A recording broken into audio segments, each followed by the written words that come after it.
잠깐 복습을 해보면 우리가 앞에 유효적 부르심, 이 성령의 부르심, 하나님의 부르심은 외적 부르심과 내적 부르심이 있다고 했는데요. 외적 부르심은 이제 복음 설교를 통해서 우리를 부르시고 또 설교를 듣는 가운데 성령께서 역사하셔서 이렇게 이제 중생하고 또 믿고 회심하게 하는 그 내적 부르심이 있다라고 이야기를 했습니다.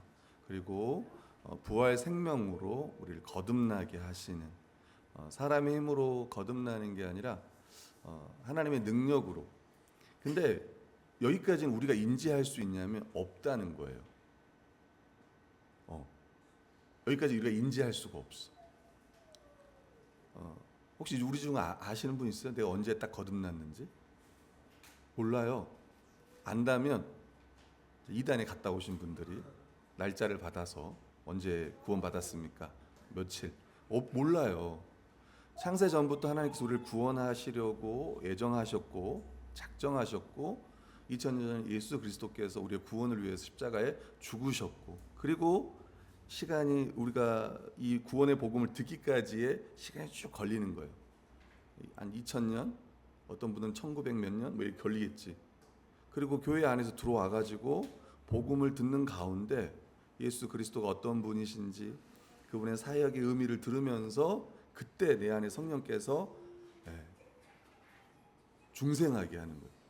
그때까지 몰라.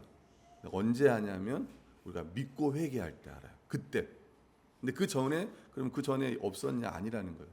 영원 전부터 하나님께서 우리를 구원하기로 예정하셨고 우리 안에서 중생하게 하시고 믿게 하시고 회개하게 하신다.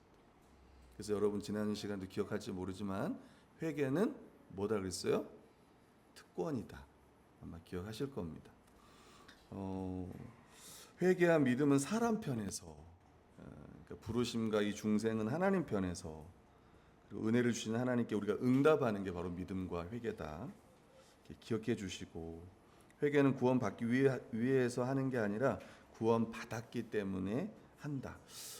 좀 설명하면 이런 거예요. 이제 우리가 좀 헷갈릴 수 있는데, 회개도 우리가 예수님을 처음 믿었던 순간 있지 않습니까? 그리고 우리가 또 계속 일평생 회개하는 삶을 살아가잖아요. 그죠? 그러니까 반복되는 회개가 있고 우리가 처음 믿을 때 회개가 있어요. 그래서 이 처음 우리가 믿을 때 회개를 뭐라고 하냐면 회심이다 이런 표현 줬어. 회심. 그리고 이제 반복적인 회개. 그러니까 이례적인 회개가 있고 또 반복적인 회개가 있고 또 이례적인 회개를 우리가 다른 말로 회심이다 이렇게 표현하기도 합니다. 믿음도 마찬가지예요. 처음 믿는 믿음이 있고 또 계속 반복되는 믿음이 있어요. 두 가지를 여러분이 기억하시면 헷갈리지 않을 거예요. 어떨 때는 처음 믿는 걸 회개라고 하는 것 같고 회심이라고 하는 것 같고 또 계속 회개하는 삶을 살아간다고 이렇게 얘기하는데, 그러니까 두 가지가 같이 있다는 거를 생각하시면 됩니다. 오늘은 이제 두 번째 시간인데요. 특별히 오늘은 이 시편 51편 이 다윗의 회개를 가지고 한번 회개에 대해서, 실제로 이 시가 참회시라고 하는데 이 시를 통해서 우리가 어떻게 회개해야 되는지 또 그리고 회개의 결과가 무엇인지 살펴보는 시간이 되었으면 합니다. 시편 51편은 성경 전체를 통틀어 가장 처절하면서도 가장 아름다운 회개시가 바로 여기에요. 그래서 우리가 회개할 때 또 아까 찬양도 불렀지만 이 시편을 읽으면서 회개해도 너무 좋겠다 싶습니다. 표제어가 우리 시편 그 성경책을 보면 위에 표제어가 있어요. 시편에는 이게 달려 있어요. 표제어. 요 시가 어떻게 나왔는지. 이건 다윗의 시고 인도자를 따라 부르는 노래, 다윗이 밧세바와 동침한 후 선지자 나단이 그에게 왔을 때 회개하며 지은 시가 바로 이 시입니다. 그래서 그 내용을 좀 이야기를 했으면 해요. 오늘 성경에는 없는 겁니다. 역사적 배경을 좀 살펴보면, 이 시가 나온 역사적 배경을 살펴보면 사무엘하 10장에서 12장의 이야기입니다. 그때 이스라엘은 암몬 자손과 전쟁을 하던 그런 시대였습니다. 근데 다윗이 어떤 죄를 범하냐면, 이제 백성들은 나가서 전쟁을 할 때 다윗은 이제 성전에 있었어요. 성전. 그러니까 이제 군사들은 이제 요압 이런 장군들 이제 나가서 이제 전쟁하고 있고 다윗은 성전을 이렇게 거닐고 있었습니다. 성전 위를. 근데 그때 한 여자를 보는데 그 여자가 여러분 아는 밧세바입니다. 여러분 밧세바가 누군지 아세요? 우리아의 아내이기도 하지만 밧세바. 그렇죠. 솔로몬의 엄마예요. 솔로몬의 어머니.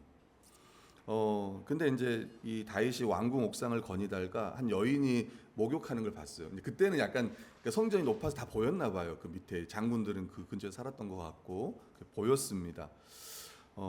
그때 다윗이 성경에 보면 심히 아름다웠다라고 이야기를 합니다. 그래가지고 왕이었으니까 또 왕의 남편 우리아는 전쟁터에 있으니까 그 여인을 불러서 동침을 했고 밧세바가 임신을 한 거예요. 그리고 밧세바가 그 소식을 알려요. 내가 임신했다고 다윗에게 알려줍니다. 그래서 다윗이 이 죄를 덮기 위해서 어떻게 했냐면은 전쟁에 가 있는 우리아를 불러요. 예루살렘 성으로 부릅니다. 그리고 집에서 쉬어라. 아내와 동침하게 만들려고 한 거예요. 그러니까 은폐를 시도한 겁니다. 안 가요. 그냥 성전 바깥에서 자. 진짜 충성된 종인 거죠. 그리고 다윗이 어떻게 했냐면 그 다음 날 술을 마셔. 술을 먹이면 가겠지. 술에 취하면 가겠지라고 했어. 술을 이제 먹게 했는데도 안 가요. 이렇게 이야기합니다. 내 동료들이 저 전쟁터에 나가 있는데 나만 어떻게 집에 가서 아내와 잘 수 있겠냐 이렇게 이야기합니다. 집에 가지 않아요. 그러니까 이제 어떻게 하냐면 이 계획이 실패하니까 다윗은 요압 장군에게 편지를 보냅니다. 그리고 우리아를 가장 치열한 앞에 전쟁터 앞쪽으로 보내고 너희들은 뒤로 물러나라고 이야기를 해요.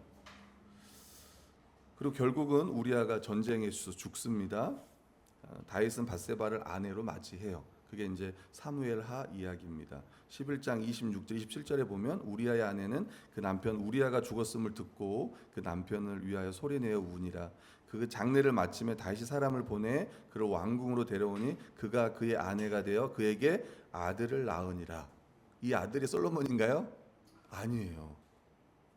솔로몬 어찌 보면 솔로몬 형이야. 어찌 보면 이 아들은 나중에 죽습니다.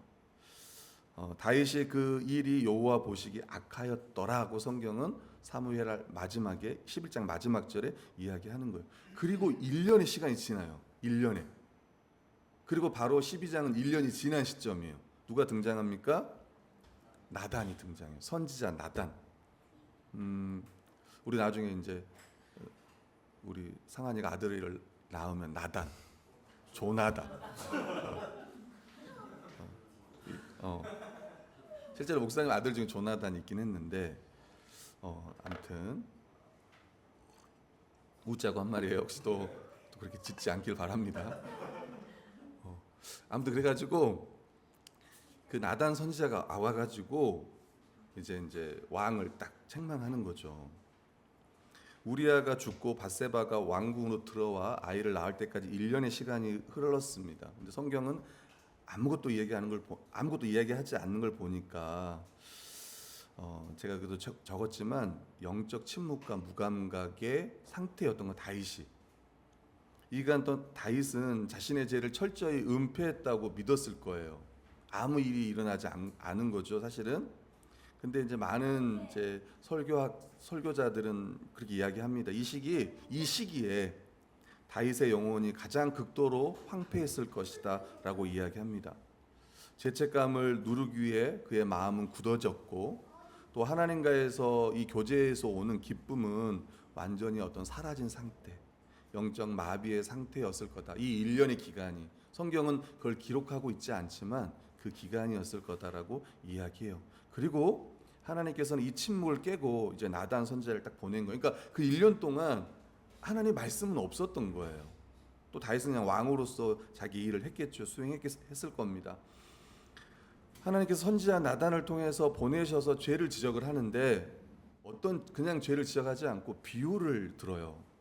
이렇게 비유를 듭니다. 한 성읍에 부자와 가난한 사람이 있었습니다. 부자는 양과 소가 심히 많았고 가난한 사람은 전 재산인 어린 암양 한 마리를 딸처럼 아끼며 키웠습니다.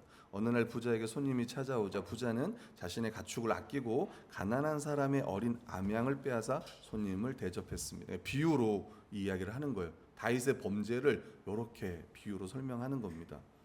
여러분 이 이야기를 딱 들었을 때 다윗이 어땠을까요? 네, 맞아요. 자기 이야기가 아니었습니다. 분노합니다.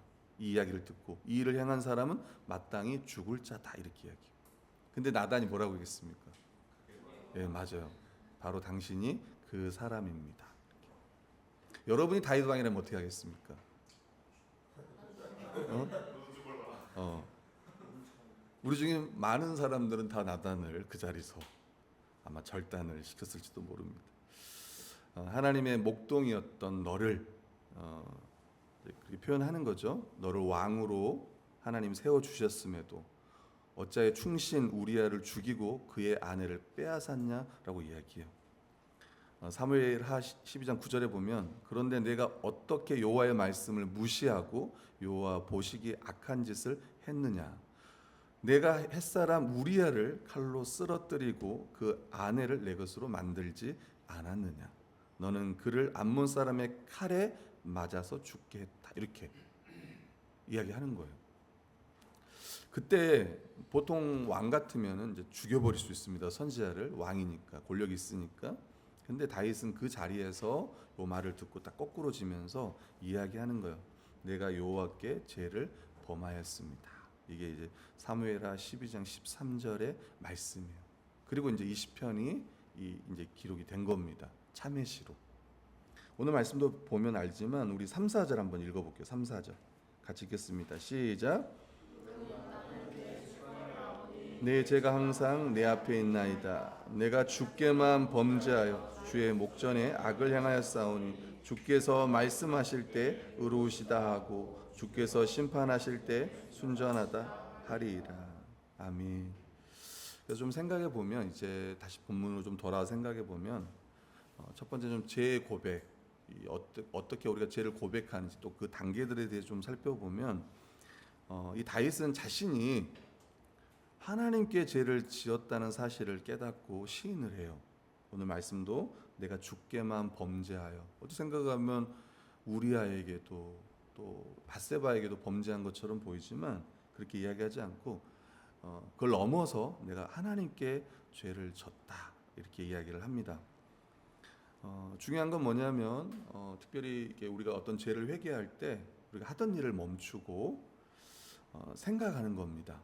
그리고 자신을 살피는 것입니다. 또 내가 어떻게 지금 살아왔고 어떤 일을 하고 있는지를 점검해야 돼요.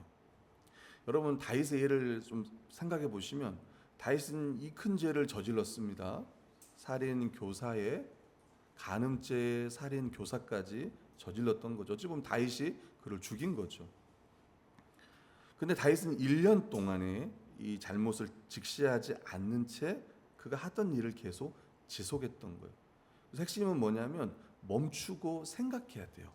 우리 사랑하는 성도 여러분도 마찬가지입니다. 내가 지금 이렇게 신방을 하다 보면 이제 우리 성도들의 상황도 알고 또 본인의 어떤 지금의 상태들 또 제가 물어봐요. 예배 드릴 때 어떠냐 이런 것도 여러 가지 물어봐. 근데 어떤 경우에는 예배 드리는 것이 기쁘지 않고 이런 분들도 있습니다. 또 그런 분도 있더라고요. 저는 가끔 배가 고프기도 합니다, 목사님. 그러냐? 내가 그런 이야기도 했지만 지금 내 자신을 혹시 내가 예배에 대한 기쁨과 이런 게 없으면 뭐가 문제가 있는 거예요. 지금 잠시 지금 생각을 하는 게 아니라 내 자신들을 돌아보는 거예요. 혹시 내가 죄 때문에 내가 이 구원의 기쁨을 잃어버리지는 않았는지를 멈추고 생각해야 된다는 거예요. 여러분 어떤 사람들은 양심의 가책으로 괴로워하는 사람이 있습니다. 내가 잘못했다라고 깨닫는 사람들이 있어요. 하지만 기억해야 될 건 뭐냐면 나의 이 잘못이 하나님께 대한 범죄임을 깨닫지 못한다면 그건 회개한 게 아니라는 거예요. 어떤 사람들은 그러니까 그런 사람 많아요. 내가 이 죄를 졌구나 이것 때문에 슬퍼하는 사람도 많은데 근데 이게 정말 내가 하나님께 죄를 지었구나라고 생각 안 하는 경우도 많다는 거예요. 오늘 다윗은 뭐라고 하냐면 내가 주께만 범죄했다라고 고백해요. 그 다음 단계는 뭐냐면 어떤 변명이나 구실도 내세우지 않습니다. 심지어 나단 선지자가 뭐라고 이야기하냐면, 혹시 여러분들 기억하실지 모르지만 나단 선지자에게 그렇게 이야기해요. 다윗과 밧세바 그 사이에서 태어난 아이가 죽을 것이다라고 이야기해요. 그리고 정말 7일 후에 일주일 동안 그 아이가 이제 아파요. 시름시름 앓다가 7일째 된 날 죽어요. 그게 성경에 나옵니다. 다윗은 이 나단의 책명을 통해서 자신이 행한 짓이 이 사람을 넘어 거룩하신 하나님에 대한 범죄, 하나님을 반역한 행위임을 깨닫고, 또 하나님의 이 처벌하는 것, 너희 사이에서 태어난 이 아이가 죽을 것이라고 하는 이 심판의 예언을 그가 들어요. 그러면서도 보면 4절에 보면 뭐라고 얘기했냐면, 뒷부분에 보면 주께서 말씀하실 때 의로우시다 하고 주께서 심판하실 때 순전하다 하리이라. 여러분, 실제로 다윗이요, 여러분 7일 동안 금식하며 기도합니다. 근데 아이가 죽었어요. 그러니까 신하들이 어떻게 했습니까? 벌벌 떨어요. 아이가 죽으니까 왕 앞에 못 나가는 거예요. 근데 사람들이 웅성웅성하니까 다윗이 안 거예요. 아이가 죽었구나. 그래가지고 신하를 불러서 물어요. 어떻게 됐냐? 죽었다. 그러니까 밥을 가져와라 그래. 밥을 먹어. 사람 신하들이 깜짝 놀래. 아니 저게 죽기 전에는 저렇게 금식하고 하다가 어떻게 죽었다고 하니까 식사하십니까? 그래요. 하나님이 하신 거니까. 그걸 받아들인 거예요. 하나님의 심판으로 받아들인 거예요. 그래서 오늘 성경에도 보면 뭐예요? 주님의 말씀은 지극히 의로우시다 고백하는 거예요. 여러분, 다윗은 내가 죄를 지을 수밖에 없었습니다. 나는 왕이니까 내가 죄를 지을 수밖에 없었습니다. 그런 게 없어요. 밧세바가 저를 막 유혹했습니다. 그러지 않는다고. 그 자리에서 1년이 지났지만 딱 그 죄를 깨닫는 순간 그는 뭐 변명이나 핑계 대지 않아요. 그리고 하나님이 하시는 모든 것을 그냥 그는 받아들였다고 오늘 성경은 이야기하고 있습니다. 여러분, 죄는 우리가 짓는 거예요. 그러니까 제가 이제 팀 켈러가 했던 말도 적어놨지만, 어떤 상황 때문에, 어떤 처한 상황 때문에, 어떤 다른 사람의 행동 때문이 아니고 우리의 중심, 이 내면의 상태 때문입니다. 자기가 원해서 죄를 짓는 거예요. 환경이 우리 죄에 영향을 미칠 수 있죠. 그러나 결코 죄의 원인은 거기에 있는 게 아니라, 죄는 언제나 누구에게 있는 거예요? 내 안에 있는 거예요. 그리고 내 안에 욕심에 있는 겁니다. 그리고 뭐라고 이야기하냐면, 다윗은 뭐라고 하냐면, 그게 이제 5절인데 같이 한번 읽어볼게요. 시작. 내가 죄악 중에서 출생하였음이며 어머니가 죄 중에서 나를 잉태하였나이다. 어찌 보면 우리가 이 죄를 회개하는 데 있어서 이 마지막 단계는 어떤 거냐면, 자신의 본성이 날 때부터 내가 악한 것임을 깨닫고 인식하는 거예요. 구약 성경은 말합니다. 사람의 마음이 뭐 했다고 이야기해요? 부패했다고 이야기해요. 그러니까 우리는 죄를 지어서 죄인이 된 게 아니라 무엇 때문에? 죄인이기 때문에 죄를 짓는다는 거예요. 어느 누구도 여기서 피해갈 수가 없다고 고백하는 거예요. 그리고 이제 1, 2절에 보면, 여기까지 내가 지은 죄, 하나님 앞에 죄를 지었구나, 그걸 인정하고, 결론적으로 말하면 그걸 핑계하지 않고 내 안에 이 죄성 때문에 죄를 지을 수밖에 없는 자구나 라고 고백하고, 이제 거기에 멈추지 않고 1, 2절 하나님의 용서를 구합니다. 1, 2절입니다. 같이 1, 2절 읽어보겠습니다. 시작. 하나님이여 주의 인자를 따라 지워주소서. 나의 죄악을 맑게 씻기시며 나의 죄를 깨끗이 제하소서. 예, 하나님이여 주의 인자를 따라 내게 은혜를 베푸시면, 여기서 말하는 이제 인자가 우리가 말하는 헤세드라고 하는 하나님의 언약적 사랑을 이야기하고 있습니다. 다윗은 여러분 보시면 알겠지만, 그러니까 회개는 누가 하냐면 하나님을 믿는 자가 이렇게 하는 거예요. 하나님의 신실하심을 아는 자가, 또 하나님의 아버지 되심을 아는 자가 이렇게 회개를 해요.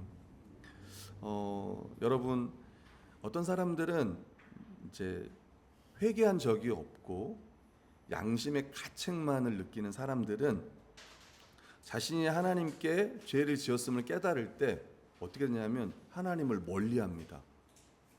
어찌 보면 오늘 설교의 포인트가 여기 있는 것 같기도 해요. 여러분, 아담과 하와는 죄를 범하자 어떻게 했습니까? 여호와의 낯을 피했어요. 그리고 어디에 숨어요? 나무 뒤에 숨잖아요. 하지만 우리가 성령님의 역사로 자신의 죄를 깨닫는 사람, 다시 말하면 회개하는 우리들은 어떠냐면 하나님께 죄를 지었음에도 불구하고 누구를 찾냐면 하나님을 찾습니다. 그리고 하나님 제게 자비를 베풀어 주옵소서. 그렇게 기도합니다. 이 사람은 하나님의 곁에 있기를 원합니다. 자신이 죄를 지은 대상을 간절히 찾아요. 다윗이 고백하잖아요. 내가 여호와께 죄를 지었습니다. 그래서 여호와께 나아가요. 그리고 용서해 달라고 구하는 거예요. 여러분, 회개하지 않는 자는 하나님을 피합니다. 회개한 자는 하나님만이 우리의 죄를 용서해 줄 수 있고 우리의 영혼의 갈급함을 채워줄 수 있다고 믿어요. 한 걸음 더 나아가 회개하는 죄인은 자신이 하나님께 요구할 자격이 없음을 알아요. 아버지께 돌아간 탕자를 기억해 봅시다. 탕자가 어떻게 해요? 내가 어디서 죽어요? 내가 이방 땅에서 굶어 죽는구나 정신을 차립니다. 그가 돼지 쥐업 열매를 먹으면서 생각해요. 하던 일을 멈추고 생각합니다. 그리고 뭐라고요? 내가 하늘과 아버지께 죄를 지었다고 이야기하고 나는 아들이라고 아들이라는 걸 내가 감당하지 못하겠습니다. 나를 그냥 종 품꾼의 하나로 써주소서. 자격이 없음을 그는 알아요. 근데 아버지께 돌아가기려고 그는 생각을 합니다. 그 자리에 일어나서 아버지께로 가요. 회개도 마찬가지입니다. 하나님만이 자신의 도움이라고 믿고 그리고 뒤에 보면 번제나 희생 제사도 소양이 없고 세상 그 무엇도 자신을 깨끗하게 할 수 없고 자기의 마음을 새롭게 할 수 없고 오직 누구만이? 오직 하나님만이 나를 용서하고 나를 새롭게 한다고 그는 고백하는 거예요. 아멘. 그래서 우리 사랑하는 성도들이 죄를 지었을 때 때로는 내가 죄 때문에요 못 나가요. 아버지께 못 나간다고. 근데 우리 교회는 피할 데가 없어. 숨을 데가 없어. 다른 데는 기둥이라도 있어가지고 좀 거기라도 있고 싶은데 아니 교회가 또 컸으면 근데 우리 교회는 좁아요. 사실은 좀 멀리 있지만 다른 교회 가면 제일 앞자리예요. 저 한수 자리가 멀다고 생각하지만 실제 다른 교회 가면 제일 앞자리예요. 큰 교회들은. 근데 하나님께서는 회개하는 우리를 기뻐 받으신다는 거예요. 절대 멀리하지 않는다는 거예요.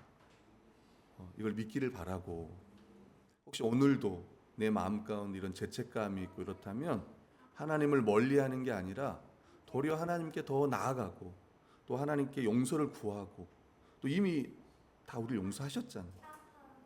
세 번째는 10절 11절입니다. 우리 같이 한번 읽어볼게요. 시작. 하나님이여 내 속에 정한 마음을 창조하시고 내 안에 정직한 영을 새롭게 하소서. 나를 주 앞에서 쫓아내지 마시며 주의 성령을 내게서 거두지 마소서. 하나님께서 구하는 제사는 17절입니다. 시작. 하나님께서 구하는 제사는 상한 심령이라. 하나님이여 상하고 통회하는 마음을 주께서 멸시하지 아니하시리이다. 회개는 마음과 삶 전체를 죄에서 하나님께로 돌이키는 걸 말하는 거예요. 그러니까 우리의 삶 전체가 회개라고 말합니다. 그래서 우리가 날마다 회개하는 삶을 사는 거예요. 여러분 여기 보면은 성경에 보면 내 속에 정한 마음을 창조하시고 그죠? 부패한 내 마음 가운데 정한 마음을 창조하시고 내 안에 정직한 영을 새롭게 하소서. 새로운 삶 또 그리고 하나님과의 그 친밀한 삶 나를 주 앞에서 쫓아내지 마시고 주의 성령을 내게서 거두지 마소서. 계속해서 회개하는 삶을 말하는 거예요. 우리 성령 충만함을 받는다. 성령의 인도함을 받는다. 또 우리가 인도하신 가운데 불순종하는 것들을 또 회개하면서 이렇게 살아가는 거죠. 팀 켈러가 말했던 것처럼 회개는 가끔 낙심되는 사건이 벌어졌을 때나 나의 삶을 망쳤을 때 하는 게 아니라 평생 꾸준히 실천하는 게 회개입니다. 교만한 마음이 있을 때 회개하면 하나님께서 나의 마음을 낮추어 하나님께 돌아가게 하고, 또 비참하게 내 삶이 무너졌을 때 회개하면 그것이 당신을 일으켜 하나님께 돌아간다고 했습니다. 혹시 우리의 마음이 교만해요? 회개하면 우리의 마음을 낮춰준다는 거예요. 또 내가 너무 낙심하고 내가 너무 비참한 가운데 있습니까? 그럼 하나님께서 나를 다시 일으켜 주신다는 거예요. 아멘? 회개할 때. 근데 저는 그게 언제 일어나냐고 생각하냐면 일상 가운데 나타나겠지만 특별히 주일날 이렇게 하나님 백성들이 함께 모여 예배하는 이 시간에 하나님께서 이렇게 역사할 줄로 믿어요. 우리가 말씀을 듣고 다시 또 회개하고 또 말씀을 듣고 우리 주 예수 그리스도를 더 붙드는 시간이 이 예배 시간임을 믿습니다. 여러분, 그리스도인들은 자신을 의지하는 게 아니라 자신의 약함을 깨닫는 사람이에요. 죄인으로서 우리가 무능력할 뿐만 아니라 어찌 보면 우리가 약합니다. 하나님의 영, 성령님은 우리가 흔들리지 않도록 우리를 붙잡아 주시는 거예요. 우리에게 자원하는 마음을 주시고 또 하나님의 명령에 따라 기꺼이 갈 수 있도록 도와주신다는 거예요. 하나님의 그 확신, 그리스도인의 이 확신은 우리 자신에게 있지 않습니다. 하나님께서 그리스도 안에서 그리스도를 통해 주신 그 성령의 능력에 있다는 거예요. 아멘인가요? 여러분, 루터는 말합니다. 여러분, 가톨릭은 회개하라를 뭐로 번역하냐면 고해성사로 번역을 합니다. 고해성사하라. 우리는 회개하라고 하잖아요. 그들은 고해성사하라고 이야기해요. 근데 여기서 이제 루터가 뭐라고 하냐면 이거는 어떤 한 건 한 건당 회개하고 고해성사한 그런 의미가 아니라 삶 전체가 회개하는 삶이어야 된다라고 말하는 거예요. 그 김정규 이분이 하셨던 말을 보면 우리가 죄를 용서받았다는 확신은 그리스도의 공로에서 오는 것이지 회개라는 우리의 행위로 얻는 것이 아닙니다. 회개란 무엇입니까? 하나님께로 돌이키는 삶입니다. 그러면 우리의 매일은 회개로 가득해야 합니다. 회개를 멈출 때 타락이 시작됩니다. 그러니 기쁘게 회개하십시오. 즐거이 우리 구주께 나아가십시오. 웨스트민스터 신앙 고백서에도 뭐라고 하냐면 같이 한번 읽어봅시다. 시작. 영원한 형벌을 면할 만큼 작은 죄가 없듯이 참으로 회개하는 자에게 영원한 형벌을 부를 만큼 큰 죄도 없다는 거예요. 이제 두 번째는요, 12절 15절 회개의 결과인데요. 그건 다른 게 아니라 구원의 기쁨을 회복하는 겁니다. 우리 51장 12절 같이 한번 읽어볼게요. 시작. 주의 구원의 즐거움을 내게 회복시켜 주시고 자원하는 심령을 주사 나를 붙드소서. 사랑하는 성도 여러분 어떻습니까? 즐거우십니까? 네, 한 분 아멘. 팀 켈러 책을 제가 이제 두 권 읽으면서 설교 준비를 했는데 이게 팀 켈러 죄를 말하다, 이게 4월 달에 나온 책이고 로이드 존스 목사님이 회개라고 하는 이 두 책을 읽으면서 제가 설교를 준비했는데 거기에 팀 켈러가 이 말을 하더라고요. 다윗은 구원의 즐거움을 잃었기에 죄를 지은 것이다. 그러니까 죄를 지어서 구원의 기쁨을 잃은 게 아니라 구원의 즐거움을 잃었기에 죄를 지은 것이다. 우리가 죄를 짓는 이유도 오직 구원의 즐거움을 잃었기 때문이다. 여러분, 이제 구원의 서정을 설교하는 이유가 있습니다. 제가 저는 사랑하는 우리 성도들이 다시 구원의 기쁨을 회복하면 좋겠다 이런 생각을 하고 있어요. 아멘.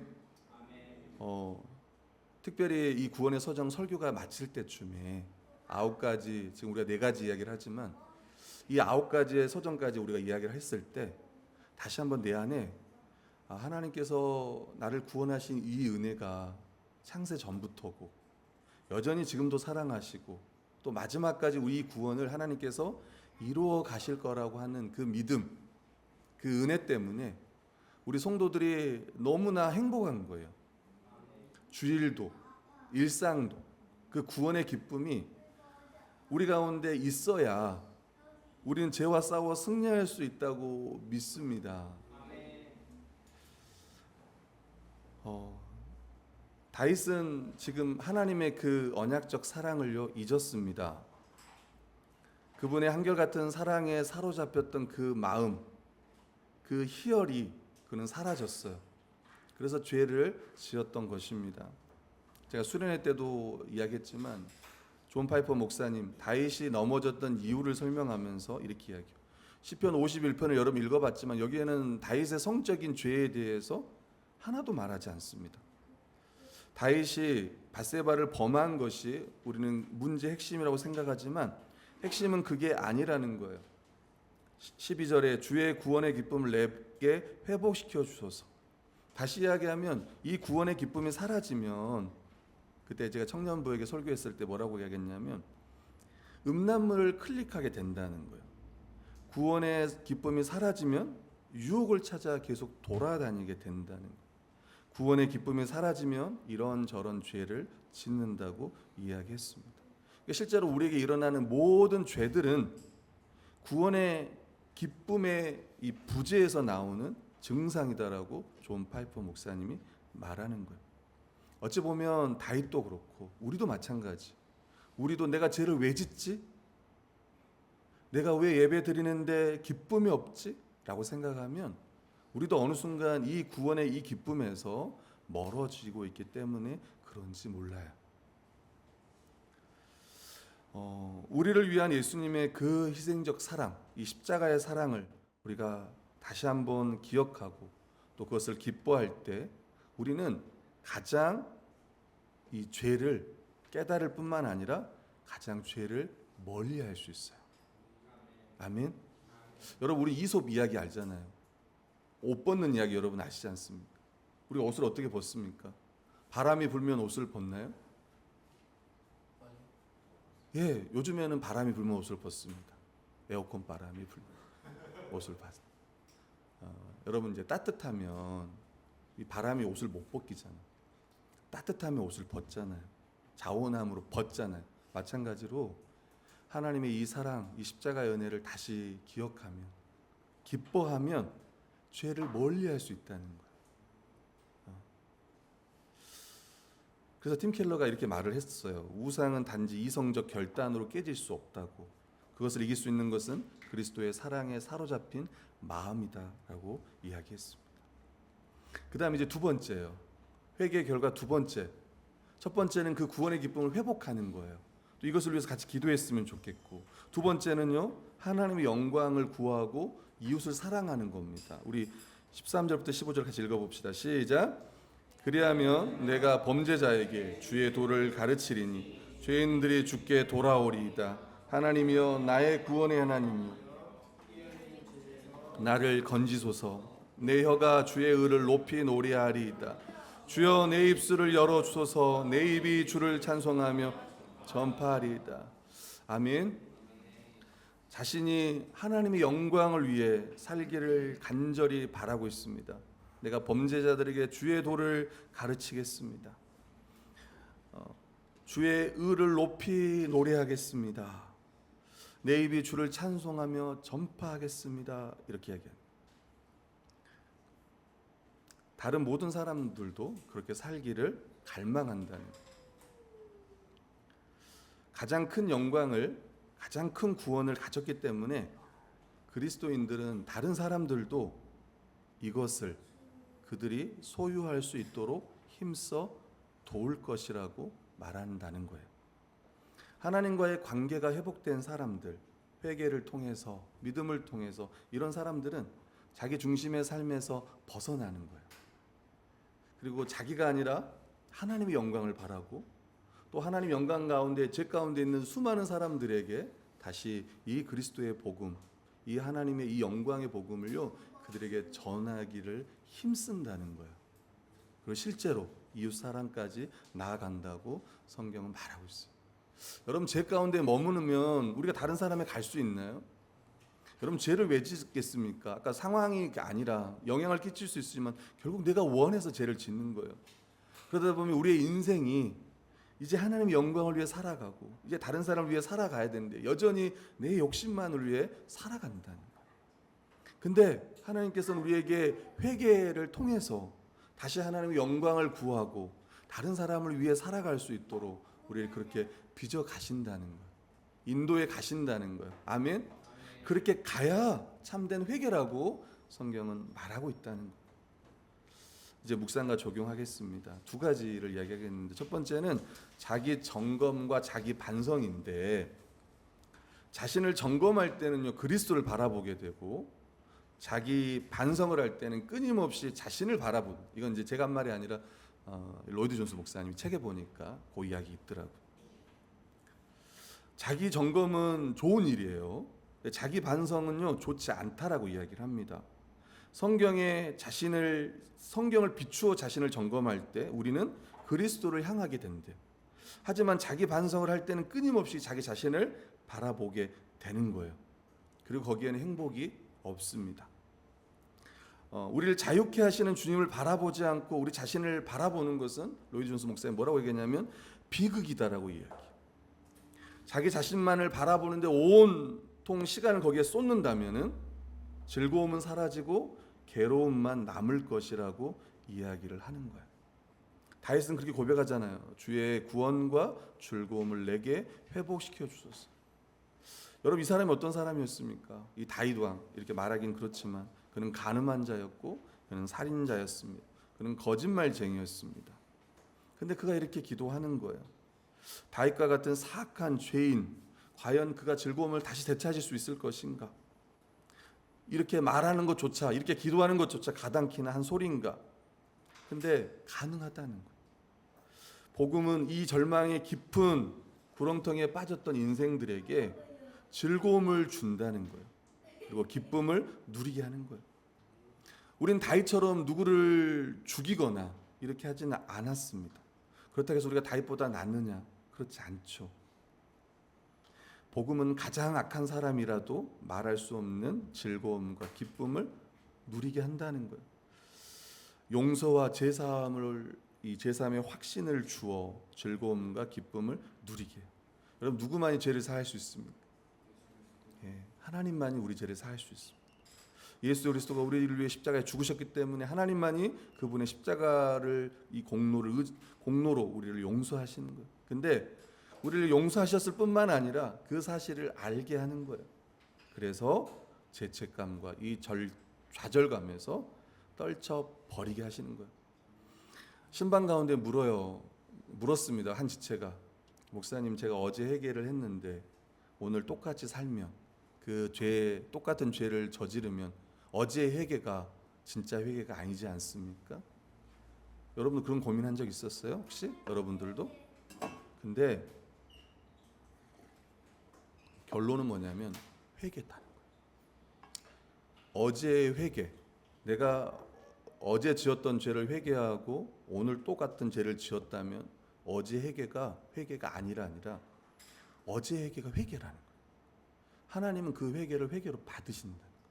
그럼 오늘의 죄는 어떻게 해요? 또 회개하는 거예요. 용서하신 게 아니라. 그리고 내가 회개했다고 해서 용서한 것이 아니라 누가 용서하신 겁니까? 이미 하나님 다 용서하신 거예요. 이걸 믿기를 바랍니다. 마지막 팀 켈러 목사님의 이 책의 마지막에 보니까 하나님과의 친밀함을 구하는 기도입니다. 우리 같이 읽어보겠습니다. 시작. 주님, 참된 회개가 무엇인지 제 마음 가득 선명히 그려지게 하소서. 주께서 저를 위해 아낌없이 희생하셨으니 전심으로 제 마음에서 죄를 도려내게 하소서. 죄와 이 세상 것들은 결코 저를 채워줄 수 없으며 주님만이 저를 채워주심을 잊지 않게 하소서. 주님의 사랑은 제가 갈망하는 그 어떤 것보다 나으며 주님의 인정과 관심과 위로는 제가 받을 수 있는 가장 온전한 복입니다. 날마다 주님 한 분만으로 충분함을 알게 하소서. 제 마음을 새롭게 빚어 주소서. 형벌에 대한 두려움 때문이 아니라 주님의 사랑에 감사하는 마음으로 범죄하지 않게 하소서. 그리하여 저도 다윗처럼 주님께 순종하는 삶, 주님과 친밀하게 동행하는 삶을 살게 하소서. 예수님의 이름으로 기도합니다. 아멘. 아멘. 다윗이 죄를 범해서 1년의 시간 동안 영적으로 어찌 보면 무감각하고 또 마비 같은 구원의 기쁨을 누리지 못하는 그 상황 가운데 하나님께서는 그 다윗을 내버려 두지 않고 나단 선지자를 통해서 그 죄를 깨닫게 하시고 다시 회개하게 하셨어요. 우리도 마찬가지입니다. 일주일의 삶 가운데 또 우리가 죄를 지을 때 있지만 다시 하나님은 이 주일을 통해서 또 이 설교를 통해서 또 다시 깨닫게 하시는 거예요. 그리고 다시 그리스도를 붙잡게 하시고 또 주를 위해 하나님의 영광을 위해 자신이 아니라 그렇게 살아가게 하시는 거예요. 그래서 구원의 기쁨을 다시 회복시키게 하나님께서 하심을 우리가 믿습니다. 아멘. 그래서 내가 회개 안 하면 지옥 간다가 아니라 우리 신자의 회개는 그런 회개가 아니라 하나님과의 그 교제, 그 친밀함, 내게서 떠나지 마시옵소서. 주의 성령을 내게서 거두지 마시옵소서. 정직한 영을 새롭게 하소서. 나를 붙들어 주소서. 구원의 즐거움 다시 회복하게 달라는 이 다윗의 기도가 우리 모두의 기도가 되기를 원해요. 뿐만 아니라 모르겠습니다. 우리 중에 이게 다 안 기쁘면 어떡하죠? 구원의 즐거움을, 구원의 기쁨을 다 기뻐해야 되는데 혹시 우리 모두 다 안 기뻐하면 어떡하죠? 내가 딱 이 설교를 들으면 누가 딱 생각이 나야 되는데 주의 기쁨을 회복시켜 주소서 하면 딱 누군가 떠올라야 되는데 우리 교회 어떤 성도가 떠올라야 되는데 혹시 거기에 내가 떠오르는 건 아닌지, 그게 잘못됐다는 게 아니라 이 말을 하는 이유는 우리 금말씀교회 모든 성도들이 함께 구원의 즐거움을 누리고 다시 기쁨이 회복되고 회개를 통해서 다시 회복되고 또 그걸 누리지 못하는 성도들을 생각하면서 또 하나님께서 은혜 베풀어 주셔서 다시 회개하고 그리스도를 더 붙들 수 있도록 기도하는 시간이 되었으면 합니다. 우리 함께 찬양하고 우리 함께 기도.